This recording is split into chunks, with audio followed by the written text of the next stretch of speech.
Welcome back to my channel. আশা করি প্রত্যেকে ভালো আছেন। তো আজকে আমি আপনাদেরকে প্রেমিকার বিবাহ বন্ধ করার একটা মগা গুপ্ততাবিজ দিব। এটা দ্বারা প্রেমিকার বিয়ে বন্ধ করা যায়। আপনি যদি আপনার প্রেমিকার বিয়ে খুব দ্রুত হয়ে যাচ্ছে এরকম সিচুয়েশন হয়, অথবা আপনি নিজের বিয়ে বন্ধ করতে চাচ্ছেন, সেক্ষেত্রে এটা করতে পারেন। তবে নিজের বিয়ে বন্ধের কাজ নিজে করলে হবে না, তৃতীয় পক্ষ বা থার্ড পার্সন কাউকে দিয়ে করাতে হবে। আপনি নিজে করতে পারবেন না, ঠিক আছে? তো এটা দ্বারা একদিনের মধ্যে বিয়ে বন্ধ করা যায় বা ভাঙা যায়। পুরো ভিডিওটা প্রত্যেককে না টেনে শেষ পর্যন্ত দেখার জন্য রিকোয়েস্ট থাকলো, আমার চ্যানেলটা সাবস্ক্রাইব করবেন, লাইক কমেন্ট শেয়ার করবেন। আপনাদের ব্যক্তিগত যে কোনো প্রয়োজন বা যে কোনো কাজ, বাম জাদুর, নৌচাটন, মারণ, স্তম্ভন, আকর্ষণ, বিদ্বেষণ, বশীকরণ, রাজবনী, তাবিজ, বিয়ে বন্ধ গাড়ি ইত্যাদি যে কোনো কাজের জন্য আমাদের সাথে যোগাযোগ করতে পারেন স্ক্রিনে দেওয়া নাম্বারে, সরাসরি ফোনে, হোয়াটসঅ্যাপে কিংবা ইমোতে। তো এটা একটা বাংলা দেওয়া আছে, দেখুন, ক্লিং।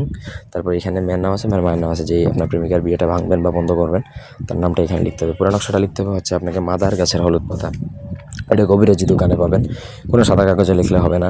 দয়া করে এই ধরনের কোনো নিয়ম কানুন জিজ্ঞেস করবেন না। আমি যে নিয়মে বলবো সেই নিয়মে আপনার প্রয়োগ করতে পারলে প্রয়োগ করবেন, আদারওয়াইজ না।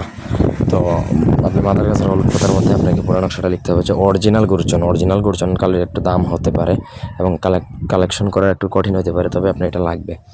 অরিজিনাল গুরুচন কালি দ্বারা আপনি নকশাটা লিখলেন এবং নামের জায়গায় নাম লিখলেন, মায়ের নামের জায়গায় মায়ের নামটা লিখলেন। এইভাবে প্রথমত নকশাটা লেখা কমপ্লিট করবেন। নকশা লেখা কমপ্লিট হয়ে গেলে আপনাকে সেই নকশাটা একটা লাল কাপড় দ্বারা এমনভাবে বাঁধবেন যেন ভিতরে নকশা বা তাবিজটা যেন না দেখা যায়। তারপর আপনাকে সেই নকশাটা মেয়ের বাড়ি, যেই মেয়ের বিয়েটা বন্ধ করবেন বা ভাঙবেন, সেই মেয়ের বাড়িতে এমনভাবে দাফন করবেন যেন সেখানে যে কেউ না পায়। একটু গভীর গর্ত করে কোথাও দাফন করে দেবেন, ব্যাস আপনার কাজ শেষ। এটা 24 ঘন্টার মধ্যে বিয়ে বন্ধ হবে, গ্যারান্টি। তার বিয়ে যদি ঠিকও হয়ে যায়, ওই বিয়েটা ভাঙবে, কিন্তু ভাঙবে।